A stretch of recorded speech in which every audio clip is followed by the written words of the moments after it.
Good morning guys, in front of me is POCO M8 and let me show you how to add the fingerprints to this device.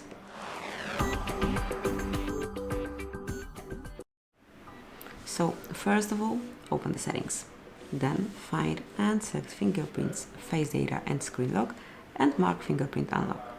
At first you need to set some backup to your fingerprint. It can be pattern, pin code or the password, whatever you prefer. I'll go with pattern. As you can see, you need to remember your password. Otherwise, like whenever you forget it, you will have to erase all data on your device, so it's not worth it.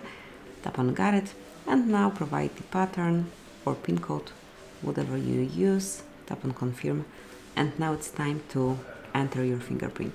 As you can see, the sensor is located on your home screen, so just keep tapping till it's fully added. You'll be informed on the screen.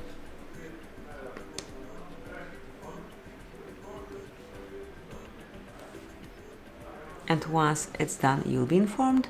Then just click on done, and that's it. From now on, you can unlock your device with this fingerprint only.